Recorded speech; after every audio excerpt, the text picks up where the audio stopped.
Hello everybody, this is Iced Blood. Welcome back to World of Warcraft Mists of Pandaria and our ongoing adventures with our young mage, Klein. This is a pretty special video actually, because if my calculations are correct, and if we do count my first ill-fated episode of WoW from last year, this is my 50th video on YouTube, so that feels like a pretty big deal to me. So let's celebrate by starting our first quest for Dintaria Silverglade. Now, I could lie to you and tell you that I remembered exactly where to go to meet her by the quest description from last time. But of course, that's ridiculous, because why would I remember such things? We have a mini-map that shows us a little golden question mark that shows us where to turn in our current quest, which is basically just a fetch quest to show us where to go. So, there she is, right between the two pools, just like the quest text said, because that's the important part. And look at our little Teldrassil sproutling following us, isn't that cute? Alright, there we go, there you are. Silverglade, how are you doing? It's good that you've come. It seems your training progresses quickly. Our friend Iveron has fallen to poison from the nearby webwood spiders. I contend to him to keep his state from deteriorating, but I need someone to gather an ingredient to prepare him an antidote. All around the ponds you should find moon petal lilies. These flowers have great healing properties, and I can use them with the ingredients I already have to restore Iveron to better health. Would you gather them for me? There should be many just in sight of here near the water's edge. And actually you can already see them sparkling in the background there. So obviously this is a very hard task that we've been set upon. Let's be honest, the beginning quests in any zone in the game is centered around teaching us the mechanics, so it's very simple. So this quest is just teaching us that there are certain things in the environment that we can pick up, and that if they're quest-based they will sparkle very ostentatiously, just to make sure we don't miss them. That's a relatively recent development. I say relatively because it's actually a few years old at this point, but there were a lot of changes made to the game. I want to say, starting in Cataclysm, that a lot of people tend to think made the game easier, bordering on too easy, and the sparkling quest objectives was one of the things I believe was brought up. So, it's a point of contention, but one I don't have a particular problem with. But anyway, here we go. Our dear friend is not doing well, even with my mending. Have you brought the supplies I require? Well, yeah, it was hard to miss them. These will do perfectly. Thank you, Klein. Your swiftness is appreciated. Alright, so we're gonna grab ourselves some gear that we can't use.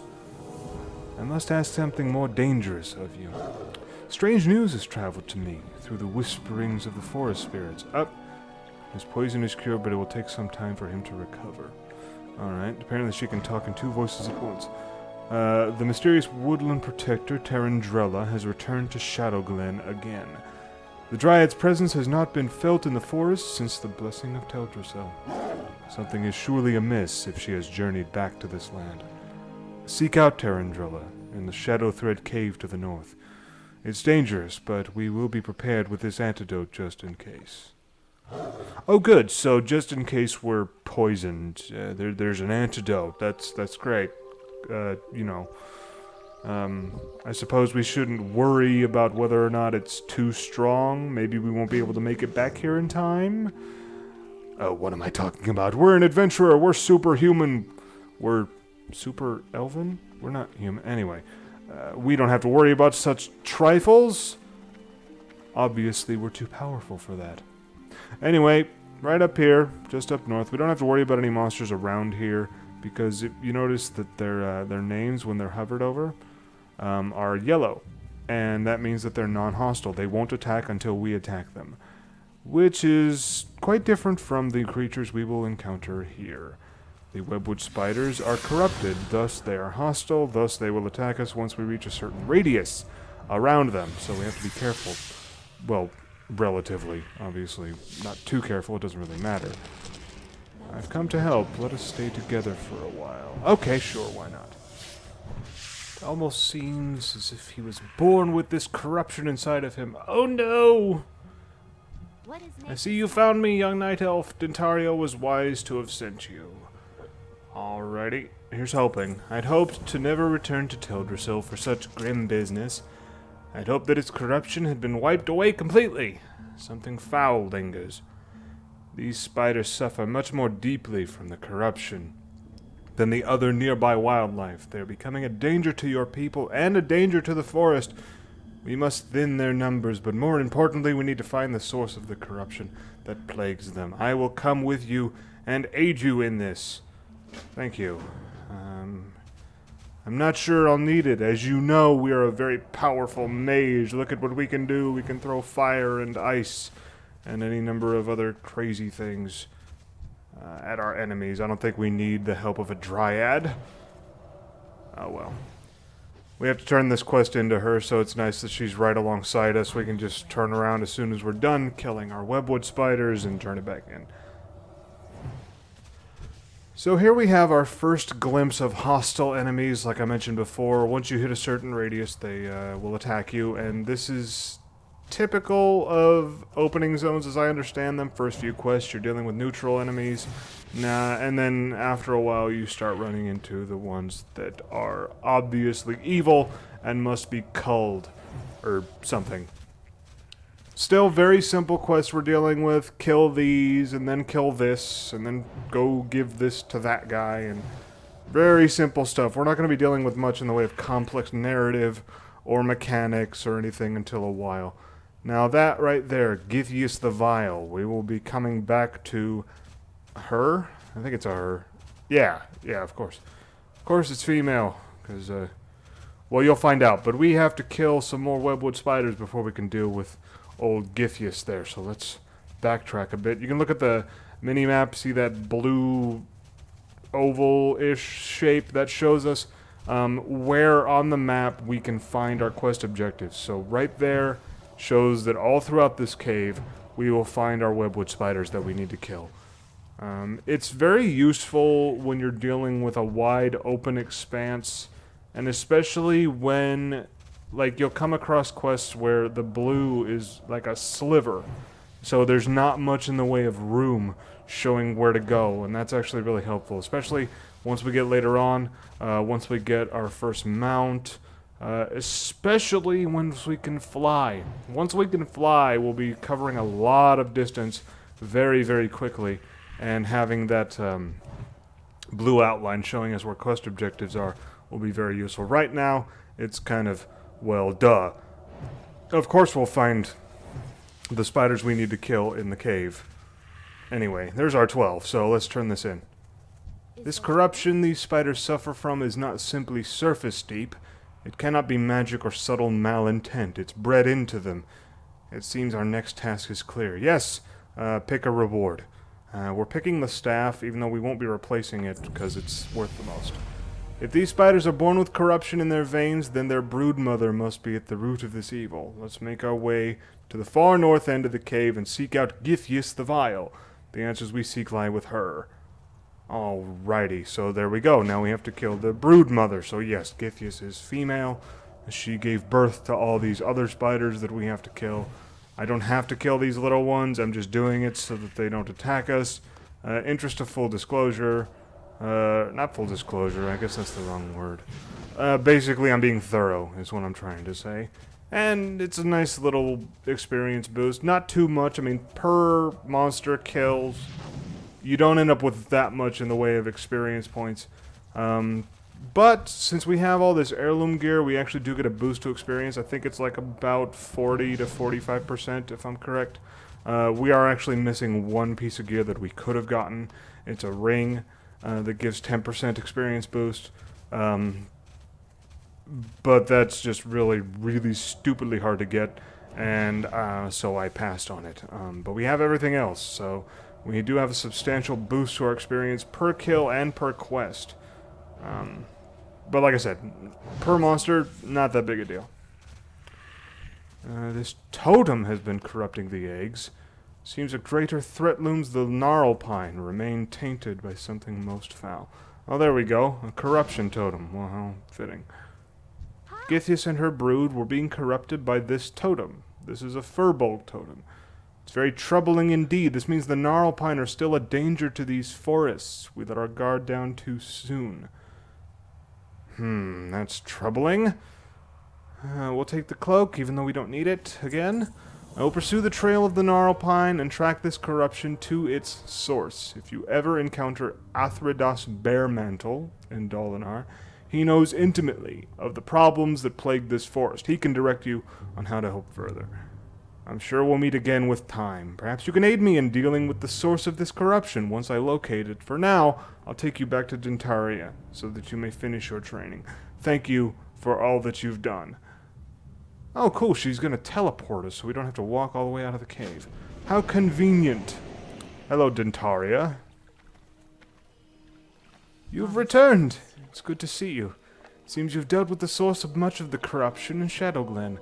Teldrassil still suffers and will need attention, but we can afford a moment or two for you to finish your training here in Shadowglen. Alrighty, and there we go. As part of a ritual to complete your training here in Shadowglen, you must learn about our recent history. There is a task you must perform. Go to the Moonwell to our northeast and retrieve a phial of its water. While there you'll witness a glimpse of our magics and learn of our past. When you're done there, bring the water back to me, and I will direct you further. Ooh, we get to hallucinate. Okay. Alright, so we gotta find ourselves a Moonwell next. To the northeast on the other side of the pool and up the hill. Is this the hill? We don't have the little golden arrow anymore, which means we're in the vicinity. We just need to track it down. I think it's right in front of our nose. Yep, there it is. There it is. See those little, what do you call those? Pagodas, or statues or something? Yeah. There's the Moonwell. Alright, here we go. So we need to right-click to fill the crystal phial at the Shadowglen Moonwell. Much has changed for our people since the Battle of Mount Hyjal. That's very true. Hyjal is a very big lore setting. Whatever. Nordrassil lies a pale shadow of what it once was. Power used to defeat Akamond, drive back the Burning Legion. Our immortality, the essence of our beings was lost. The betrayer was freed from his prison, and Shando's Stormrage disappeared. All these people we don't know. Well, I do, but, you know, and Klein probably would too, but never mind. This is the first time we've heard of him in the game. A dark time for all. And the shadow of the Kaldore closes its eyes and leaves. Okay, so Kaldore, that is the word for night elves in their own language, Darnashan. Kaldore means children of the stars, I think. And that's a reference to the fact that the night elves, as befitting both of their names, basically seem to be nocturnal. They worship the moon goddess. Their areas are always kind of dark-ish. And, like, right now it's 1:30 in the afternoon for me, I think. Recent history is fraught with strife and violence. There's still much with which we must come to terms. There's a tricky sentence. Grammatically correct, though, so nice. Well done. You have one test left for you before you depart Shadowglen for the open wilds of Teldrassil. Ooh, open wilds. Tanaran's STORMGRIP oversees all that happens in this glade. He presides at the top of Aldrassil, all these Drassils. If you look to your south, you'll see the underside of the ramp that leads up to him. Ascend this ramp and complete your training. It was wonderful to have met you, Klein. I swell with pride knowing that among young night elves there are some so selfless and full of life as you are. You will do great things for our people. You will do great things for this world. Until we meet again. Alright, now, I think it's 1:30 in the afternoon, according to my, time there. Oh, look at that. Iveron is thanking us. How nice of him. But since this was recorded a little bit ago, actually, again, post-commentary, I record the game footage first. It could be 1:30 in the morning, but I'm assuming it's 1:30 in the afternoon, and this will prove my point if I'm correct. You know, broad daylight, it's set to my time zone and everything, so it should be, you know, as light as it's going to be And yet, this place is still kind of dark. The color palette's kind of dark. Sure, there's plenty of brightness. I mean, this game is very bright and colorful, very vibrant, but still there's a sort of... there's a darkness to the color palette, I guess is how I'd put it. And it's kind of showing that, you know, that these elves are... they're nocturnal. And... so, yeah, that's... Anyway, let's move back. Shando Stormrage, again. Hey, he's been mentioned again. Alright, let's get back on point. Enough of my rambling about nocturnal elves. Let's see, that wasn't STORMGRIP, so let's see if we can find him. Where are you, STORMGRIP? Hey, here we go. Greetings, STORMGRIP. The Moonwells hold the waters of the Well of Eternity, the ancient source of magic that has wrought so many horrors upon our world. The Druids take advantage of its properties, the Sentinels revere the wells as shrines to Elune, and now even the returning Highborn look to the wells longingly. Returning Highborn. Somehow that doesn't seem like a compliment. So you've heard the first part of the aftermath of the Battle of Mount Hyjal. There is much more for you to learn, and the task you've begun here will continue through the rest of your journey through Teldrassil and into Darnassus. So normally we'd have ourselves some nice robes to wear, but we don't need it, so as always... Alright, well there's more I could speak to you of the Moonwells and of Teldrassil. I must send you along. Carithras Moonrage will be expecting you. I poured the phial of water you brought to me into this vessel to bring to him. Seek out Carithras. You'll find him at the Moonwell in Dalinar. Follow the road south from Eldrassil and out of Shadowglen, and continue to follow the cobblestones as the road turns west. Mind you stay on the road, though, Klein. There are dangerous beasts in the forest of late. Alright, so we gotta find ourselves Moonrage. There's some great names here. I'm gonna pick a last name for Klein. May the stars guide Take with you the blessing of the wind's embrace. May it make your descent from Eldrassil more direct. Alright, so we're embraced by the wind. Our fall speed has lowered, which means we can just hop over the edge here. And we... Nice touch, actually. I like this. There's no real reason to do this. We could just as easily have gone down the ramp again, but hey, what the hell. And we got ourselves our first achievement. Let's see, I forgot how this one goes. Fall 65 yards without dying. Okay. Well, obviously, since we slowed our fall speed, we didn't actually take any fall damage at all. Okay. So this is where we're going. We're going south. So, since we didn't take any fall damage at all, it was very easy to complete that achievement. Normally, falling that amount of distance probably would have killed us. Not that death is much of a penalty just yet, because the way death works in this game, like any number of MMOs, is that when you die, you have to go back to where your body was. You'll like resurrect in a graveyard, and then you have to make the trek back to your body. Alternatively, you can at the graveyard, at every graveyard, there's a spirit healer. They can resurrect you on the spot, so you don't like say you die in a really odd spot that you can't get to. Or it's just really, maybe there's a lot of monsters there that have overwhelmed you, something like that. So you can resurrect at the graveyard, but normally you'd end up with resurrection sickness, which lowers your stats by a rather crippling amount, actually. And so that makes it, it's kind of a, okay, well, I can resurrect here, but I'll have to wait for this to wear off. And it'll actually do damage to your gear. But we are not level 10 yet, so those penalties do not apply to us. So even if we decided to resurrect at a graveyard, dying would not be a penalty to us, really. Which is, it's a nice touch because, we're still, theoretically, we're a new player, and we're still learning how the game works, so it might be easy to die, and it'd be all the more frustrating if there were a lot of penalties involved. Porthanius is a hell of a name. Greetings, young mage. Can you offer me aid? I have a package of herbs that I must deliver to the town of Dalinar, but I still have business with the druids of Shadowglen and cannot yet leave. Can you deliver this package for me? It must be sent to innkeeper Keldemir at the Dalinar Inn. It lies along the road to the south.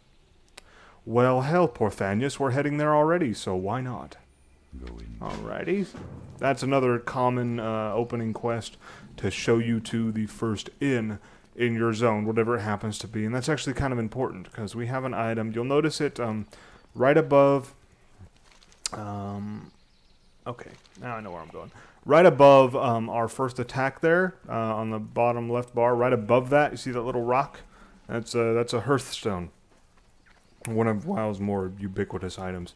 And what it does is we can use it to teleport back home. Now, what the hell does that mean? What's home? Well, we can decide where home is by talking to an innkeeper. So, it's actually very useful to, like, you know, when we're going to a new place, where there's a new quest hub with a lot of different things to do that we're going to have to turn back in. It's very easy to just, you just set your home there.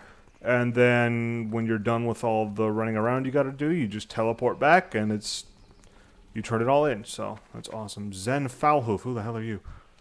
Eager for work, I see. Lucky for you, a day never goes by that I don't wish I had a fledgling mage to perform my bidding. You see, Klein, I can make you very happy and provide you with things you never dreamed of having. But in order for that to happen, you must bring me certain items. My business in the forest often requires certain reagents. Fetch me night saber fangs, streaked owl feathers, and swatches of webwood spider silk. Let's keep this our little secret, Night Elf. Okay, so that seems trustworthy. We'll do your work for you, why not? It's just one of those... This is actually another first for us, I believe. No, we had to pick up the Felmos, that's right. But this is the first time I think we've had to pick up different items from separate monsters. And see how the little blue patches on the minimap, they're little slivers sometimes?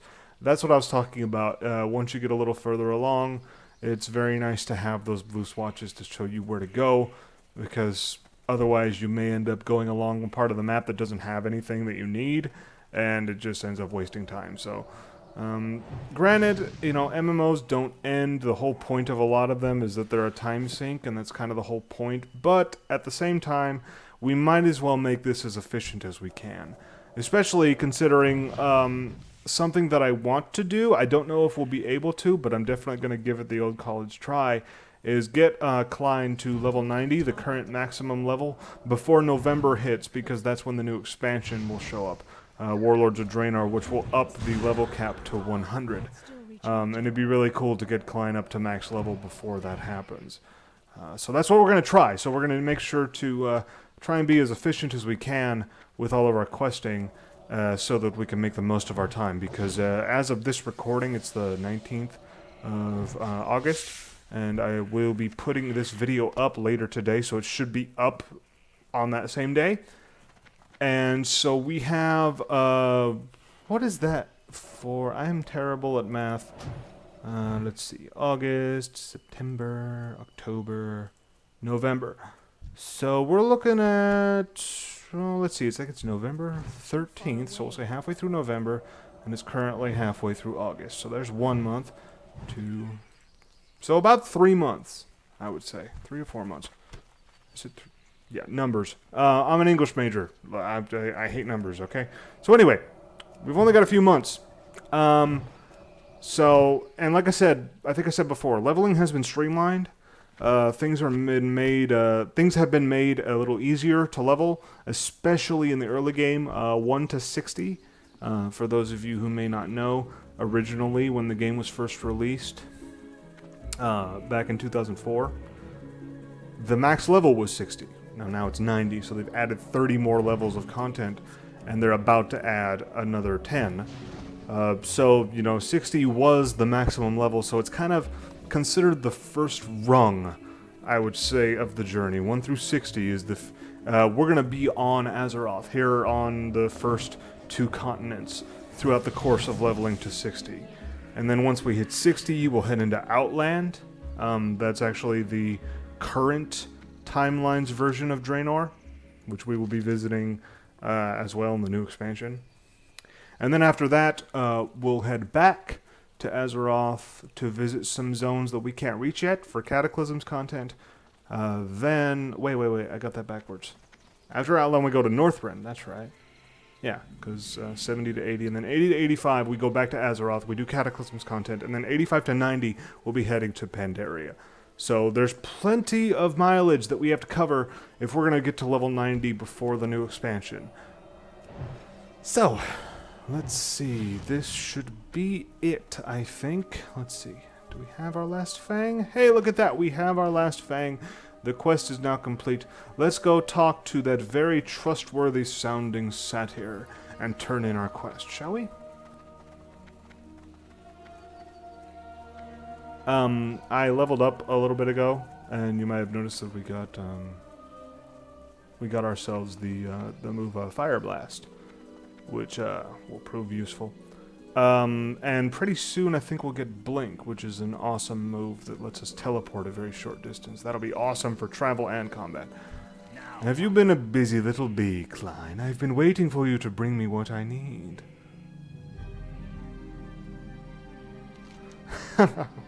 Well done indeed. Who would have ever guessed that I, Zen Foulhoof, would have a night elf to do my bidding? Certainly not me. But so it goes. This beloved world of ours is full of surprises. 3 cheers for the naive and gullible. Okay. Alright, so we got ourselves I think that's our second bag, which would have been useful if I hadn't already gotten myself some backpacks. Alright, so we've done Zen's bidding. Surely there won't be any repercussions for that. Spoiler alert. That was a bad move and we shouldn't have done it. But the quest was there on the map, and, well, we might as well do it. That's the running theory, I guess. It's kind of playing on how players of these types of games normally go, where they do everything that the game tells them they can do, and don't really think about the role-playing aspect, which would imply, you know, would your character take this quest? Klein probably would. But anyway, your body looks worn and your spirit weary. Rest yourself beneath our roof and allow Alun to guide your dreams. We have a delivery for you. How might I be of service to you, young one? Are you here to rest in the inn? Do you require a hearthstone? Nope. Ah, yes, the delivery of herbs from Shadowglen. It is a shame Porthanius could not bring it himself, for we have much to discuss, he and I. But I am glad to get the herbs nonetheless, and I am glad you came. While you're here, please rest yourself. Heroes must keep their strength and spirits high, and must find rest and solace wherever they may. For to neglect one's peace of body and mind is a sure path to failure. So, rest. Alright, that's kind of giving us an idea of the purpose of an inn, which is, one, we're going to make it our home, like I mentioned before. Also, if we log out in an inn, we will gather rested experience, which is actually, so long as we have rested experience, we will gain double experience from kills. And quests do not use it up, so you could look at that as kind of a detriment, but it actually ends up making those per kill experience rewards that I was talking about earlier, kind of makes them worthwhile, because every 1 monster you kill is worth 2. So it's always a good idea to log out in an inn if you can, which is usually pretty easy to do because you can just hearthstone back to the inn that you picked, and there you go. So, spoiler alert, that's what we're about to do. I'm just getting some stuff. We're going to pick up some bread and some milk so that if we ever need to heal up outside of combat, we can. That's what this stuff is for. Mages can actually make their own food and water, but we don't have that capability just yet. So we'll have to buy stuff. So, we're going to head up over here to where these nice fluffy beds are, and we're going to let Klein take a nap. And then I will see you for the next installment. Hope you enjoyed this 50th video. And I hope you continue to enjoy the series. Alrighty, that's it for me. Bye-bye.